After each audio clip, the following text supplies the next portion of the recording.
Shri Vikram Mishri on the ongoing developments regarding Operation Sindoor. We also have with us Colonel Sophia Qureshi and Wing Commander Vyomika Singh for this briefing. With that, I hand over the floor to Foreign Secretary.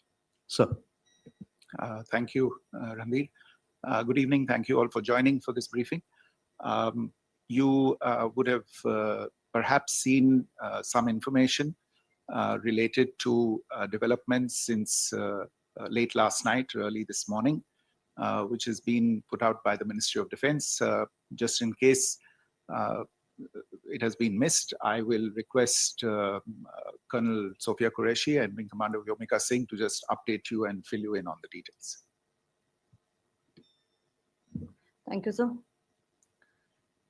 Operation Sindoor पर 7 मई 2025 को हुई press conference के दौरान भारत ने अपनी प्रतिक्रिया को केंद्रित, संतुलित और गैर उत्तेजक बताया था। यह विशेष रूप से स्पष्ट किया गया था कि पाकिस्तानी सैन्य ठिकानों को निशाना नहीं बनाया गया। साथ ही दोहराया गया कि भारत में किसी भी सैन्य लक्ष्य पर हमले का उचित जवाब दिया जाएगा।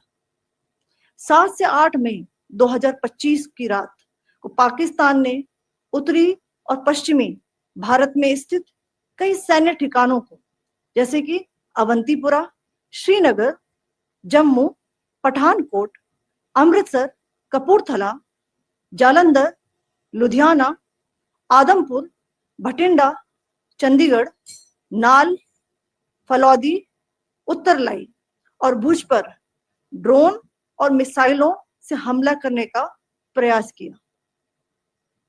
इन हमलों को इंटीग्रेटेड काउंटर यूएस ग्रिड और वायु रक्षा प्रणालियों द्वारा निष्क्रिय कर दिया गया। इन हमलों का मलबा कई स्थानों से बरामद हुआ, जो कि पाकिस्तानी हमलों का प्रमाण है। On the night of 7th May 2025, Pakistan attempted to engage a number of military targets in northern and western India using drones and missiles. These places included Avantipura, Srinagar, Jammu, Pathankot, Amritsar, Kapurthala, Nal, Jalandhar, Ludhiana, Adampur, Bhatinda, Chandigarh, Falodi, Uttarlai, and Bhuj. These were neutralized by the integrated counter unmanned aerial system and other air defense systems. The debris of these attacks is now being recovered from a number of locations that prove the Pakistani attacks. आज सुबह भारतीय सशस्त्र बलों ने पाकिस्तान के कई स्थानों पर वायु रक्षा रडार और प्रणालियों को निशाना बनाया। भारत की प्रतिक्रिया समान क्षेत्र में समान तीव्रता के साथ की गई।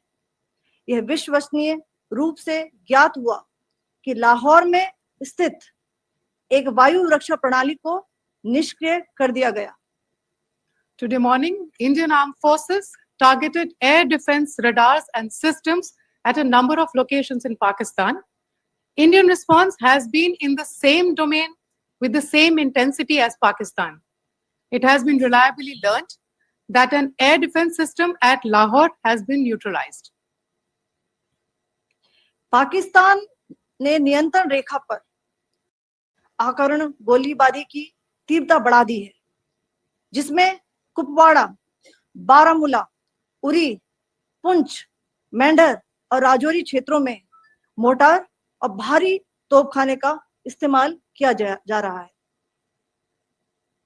Pakistan has increased the intensity of its unprovoked firing across the line of control using mortar and heavy calibre artilleries in areas in Kupwara, Baramulla, Uri, Poonch, Mendhar and Rajouri sectors in Jammu and Kashmir. 16 innocent lives have been lost, including 3 women and 5 children, due to the Pakistani firing. Here too, India was compelled to respond to bring mortar and artillery fire from Pakistan to a halt.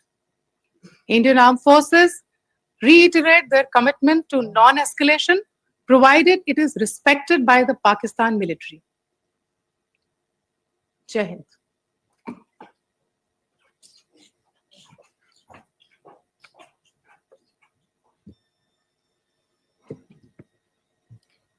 Thank you. Friends, this is, as I said, further to the briefing that was provided yesterday and some of the updates that have been just provided by Colonel Qureshi and Wing Commander Singh. I thought that we would just put some of the aspects related to the events that started on 22nd April with the barbaric terror attack in Pahalgam into further context, because there is a certain amount of commentary that has happened with regard to the events since then. And more than the commentary, there has been a lot of disinformation that has been directed at us from across the border. So a few things that I would like you to keep in mind. First of all, there is mention on all sides of escalation. I think the first point that you have to keep in mind is the attack of 22nd April in Pahalgam is the original escalation. ये जो सिलसिला है जो हम देख रहे हैं आज की घटनाओं को लेके, ये 22 अप्रैल के पहलगाम के हमले से शुरू हुआ है. एस्केलेशन वहां पे हुआ है और उस एस्केलेशन का जवाब भारतीय सेना ने, भारतीय फौज ने कल अपने एक्शन से दिया है. Secondly, I want to invite your attention to the involvement of the group calling itself the Resistance Front in these attacks. I pointed this out yesterday that this is a group that is a known front for the well-known Pakistan-based terrorist organization, Lashkar-e-Taiba. The group has been reported earlier. I mentioned to you about the Indian authorities providing information to the UN 1267 Sanctions Monitoring Committee. In fact, we are going to be meeting with the team again very soon, and we will be providing an update to the information that we have provided earlier. But what is interesting, दिलचस्प बात यह है कि संयुक्त राष्ट्र की सुरक्षा समिति में जब पहलगाम के हमले को लेके एक प्रेस वक्तव्य जारी करने की बात चल रही थी, तो आप सोचिए किस देश ने टीआरएफ का, द रेजिस्टेंस फ्रंट का उसमें मेंशन किया जाना, उसको अपोज किया, पाकिस्तान ने. This was after the fact that the TRF claimed responsibility for this attack not once but twice within a few hours after the incident on the 22nd of April, and then again on the morning of 23rd April. And it is perhaps only after the full gravity of the incident was realized by its masters and handlers across the border that it was managed to back off from this claim. Obviously, that retraction doesn't convince anybody. तीसरी चीज जो मैं आपसे कहना चाह रहा था, और कर्नल कुरैशी और विंग कमांडर सिंह ने कल भी बड़े स्पष्ट शब्दों में और आज भी आपसे ये बात साझा की है.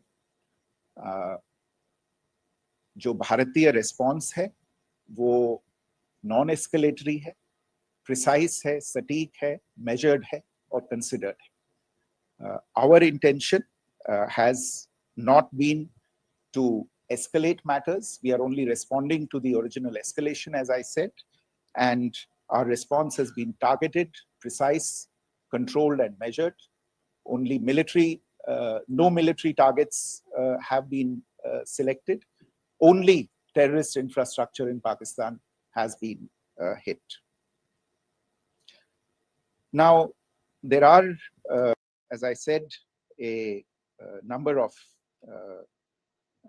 issues that have been raised in commentaries, and there's a lot of, as I said, unfounded disinformation and fabrication that has come from across the border.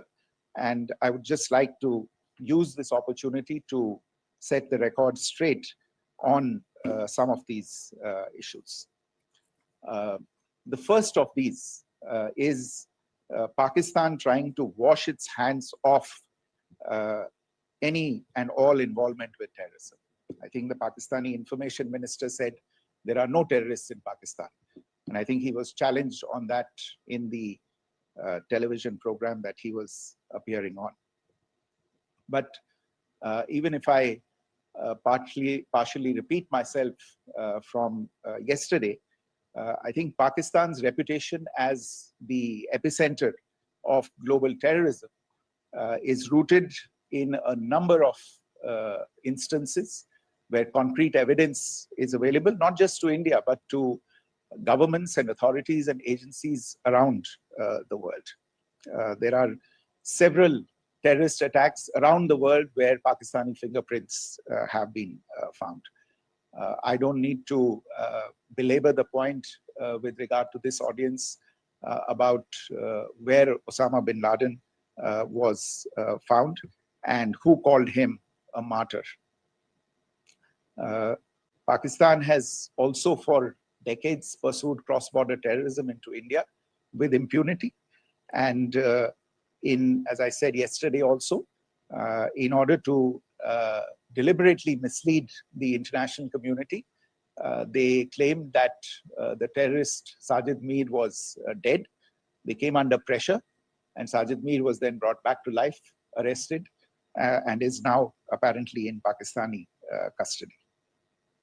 Pakistan is also home to a very large number of UN proscribed as well as UN proscribed terrorists, as well as terrorists proscribed by a number of other governments in the world, including, of course, the Lashkar-e-Taiba and the Jaish-e-Mohammed, as well as their leaders, Masood Azhar and Hafiz Mohammed Saeed. आपने देखा होगा हाल ही में पिछले ही कुछ दिनों में पाकिस्तान के रक्षा मंत्री और उनके पूर्व विदेश मंत्री दोनों ने इस बात को माना है कि पाकिस्तान का ऐसे ग्रुप्स के साथ जो रिश्ता है वो क्या रहा है. Both the defense minister and the former foreign minister of Pakistan, I think they've done a more eloquent job of this than I could ever do in terms of describing their country's implication in international terrorism and their involvement in housing these kinds of groups. दूसरा जो विषय है वो है पाकिस्तान का जो एक दावा है कि एक इंटरनेशनल impartial investigation होना चाहिए, एक joint investigative committee होनी चाहिए. These calls for jointly investigating this heinous and barbaric attack in Pahalgam. Again, I think you know the history well on this. You know the track record well, and it is not a bright track record insofar as Pakistan is concerned. In fact, in the pursuit of justice for the victims of multiple terrorist attacks, whether it be Mumbai in 2008, in Pathankot in 2016, or many others. But in particular for these two attacks, India had offered to cooperate. India provided forensic evidence and urged Pakistan to bring the perpetrators of these attacks to justice. We, in particular with regard to the Mumbai attacks of 2008, where a Pakistani Lashkar-e-Taiba terrorist was captured alive, India provided extensive information and evidence related to the involvement of Pakistani terrorists in this attack. Cases were registered, but you are all aware that these cases have not progressed despite the formation of judicial teams, etc. And Pakistan has consistently stonewalled all efforts to move the investigation along. In fact, with regard to the Pathankot attack as well, a joint investigative team was formed. We gave access, unprecedented access, I should say, to Pakistani team to the site of the attack. Details of call records data and DNA, etc., were shared with Pakistan. We had shared with them details related that we had been able to access to the addresses of terrorists. We presented evidence against the office bearers of Jaish-e-Mohammed who had conspired in the attack, and the handlers of the terrorists who facilitated them and guided them in. But there has been no movement on this. So in all of this, I think the experience has not been positive, and it certainly doesn't give us the confidence now to take at face value Pakistani assertions of wishing to participate in a joint investigation. These are just delaying tactics. These are just stonewalling tactics. And in fact, there is reason to believe that Pakistan uses the evidence that we provide only to cover its tracks and, in fact, defend the terrorists who we are looking for and obstruct the path of investigation. A third point that I wanted to address was the claim that only civilians were killed in the strikes on the 7th of May. We have made the point very clearly that all attacks on the morning of 7th May were against carefully selected terrorist infrastructure, terrorist targets. It is not clear to us, in fact, seeing some of the coverage of the after effects of these strikes, including the funerals for the terrorists that are held yesterday. I think a lot of you have seen the reports and the coverage on media. If only civilians, if any civilians were killed in these attacks, I wonder what message this picture actually sends to all of you. This is a question that is worth asking.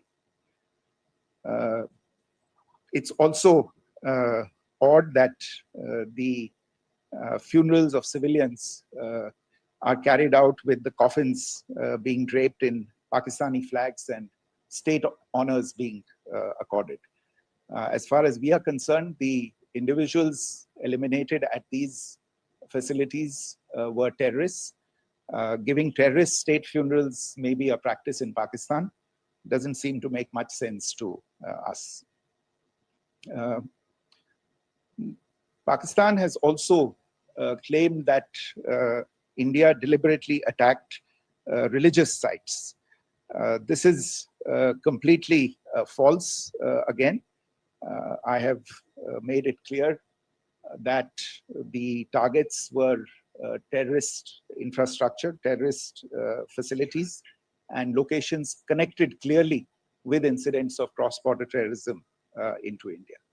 And it is in fact Pakistan that is misusing religious sites as a cover to in fact radicalize, direct, and indoctrinate and train terrorists.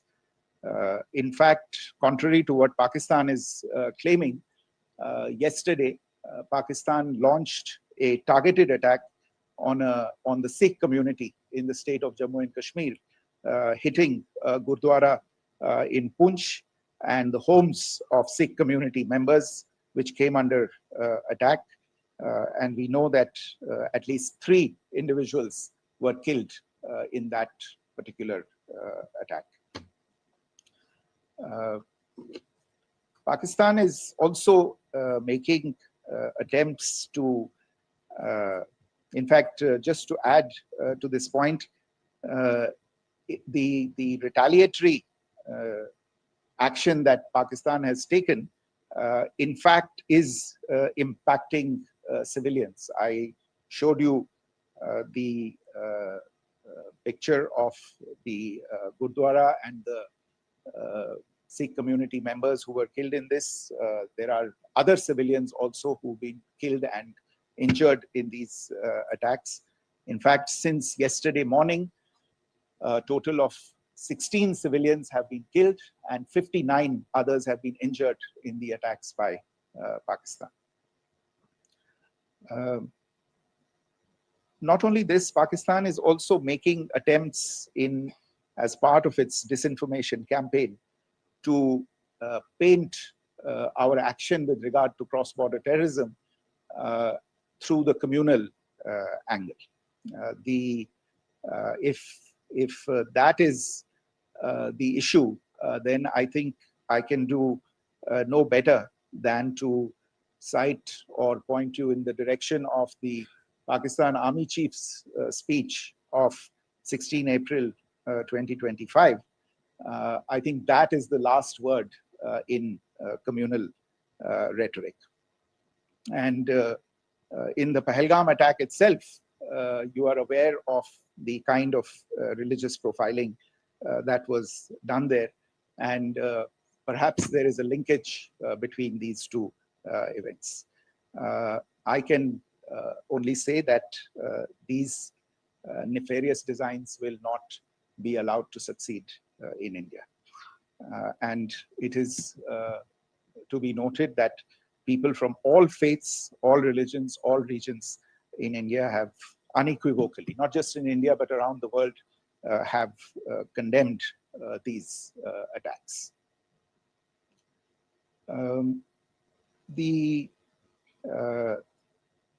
Pakistani claims of now responding to India's strikes of the 7th of May. As I said right at the outset, it is India which is responding. The original escalation was by Pakistan on the 22nd of April. We are the ones who are responding to that escalation with the action that was taken yesterday morning. And again, I would like to emphasize that the action was restrained. It was directed towards non-civilian, non-military targets and confined to terrorist camps. And again, as we have been saying since yesterday, any further action by Pakistan, some of which we are seeing today, is nothing but escalation by Pakistan now, once again, and will be responded to and is being responded to appropriately. One point that I wanted to also address was the allegations to the targeting of a dam, the Neelam Jhelum project in Pakistan-occupied Kashmir. I want to say that this is an absolute and complete fabrication and a blatant lie. India has targeted only and only terrorist infrastructure, and the details of that terrorist infrastructure, together with the locations, were shared with you yesterday by Colonel Qureshi and Wing Commander Singh.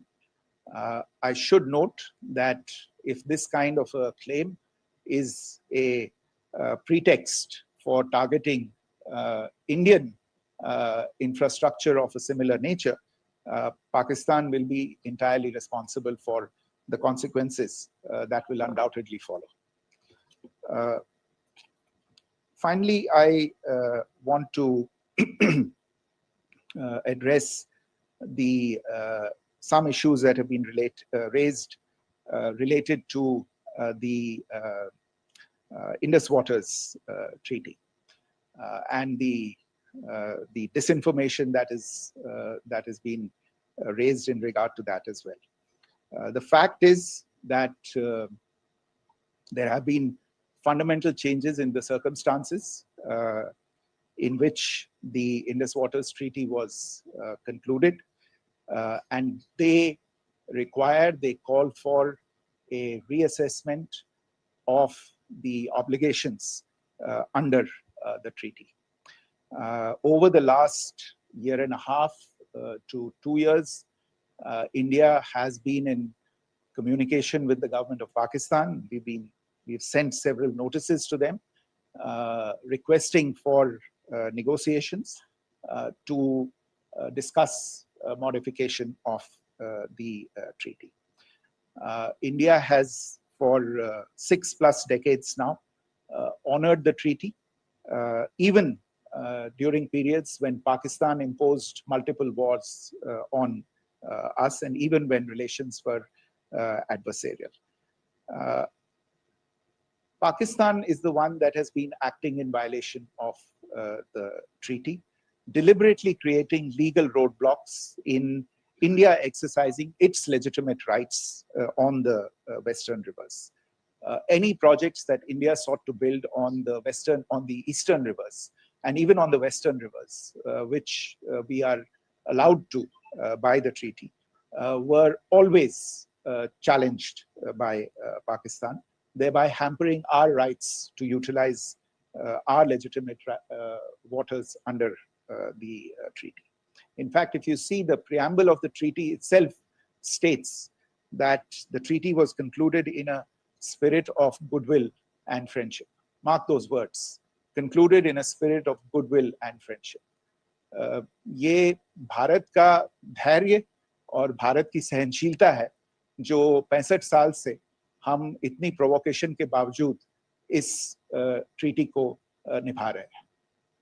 However, as has been made clear earlier as well, Pakistan has not responded to our requests to enter into negotiations for a reassessment of the obligations under the treaty. A number of conditions have changed.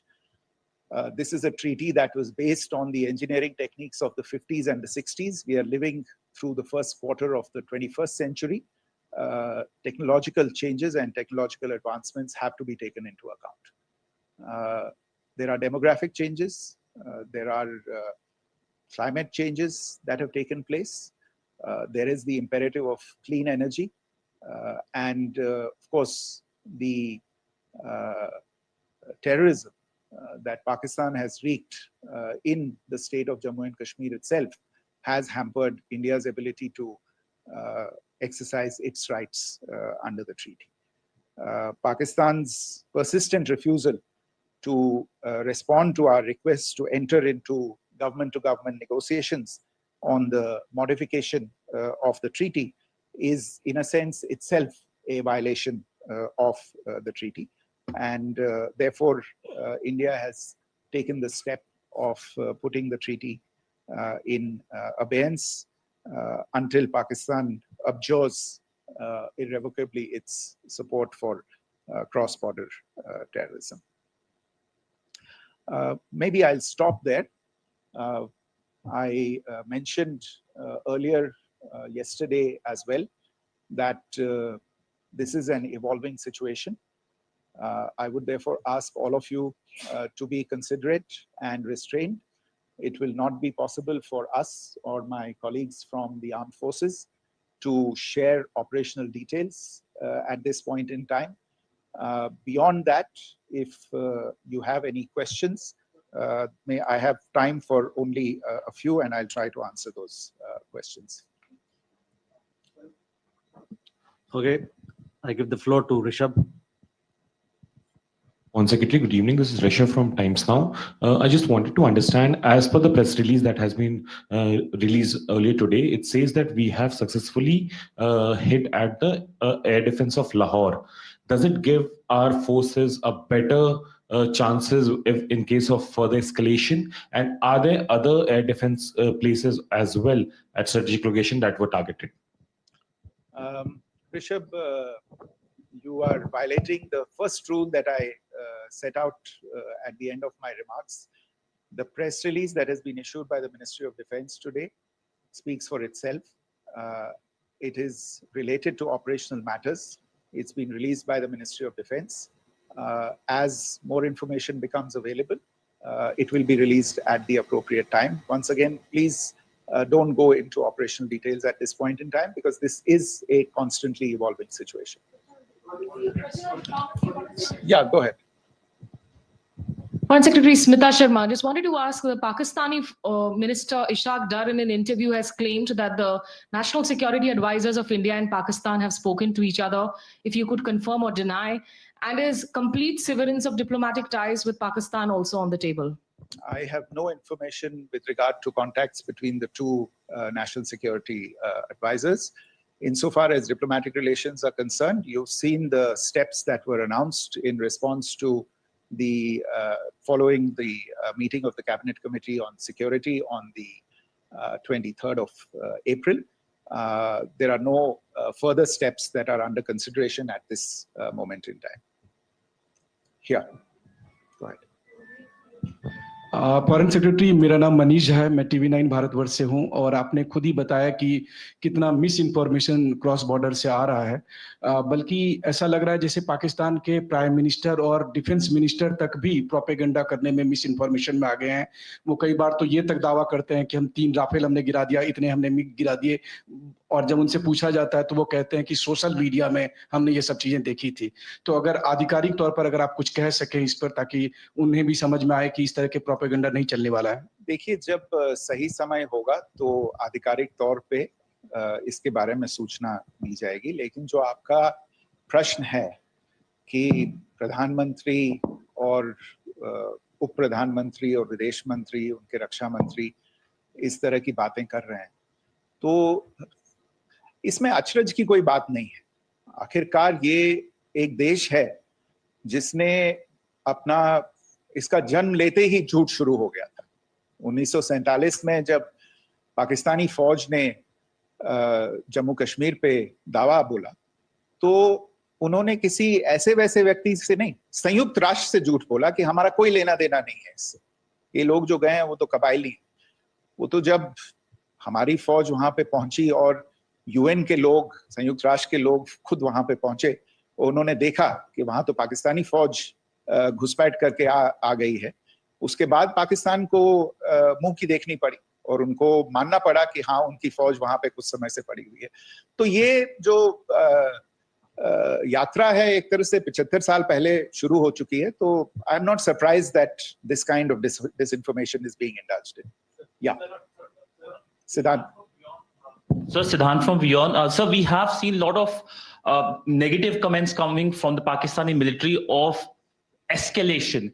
If tomorrow there is an escalation, there are strikes, we know one attempt has been thwarted, what will be the Indian response to those attempts of creating more escalation? Because it is looking like it's going towards more escalation. And my second question is, are any other world powers, essentially the P5 countries, the West Asian countries, reaching out to de-escalate the current situation?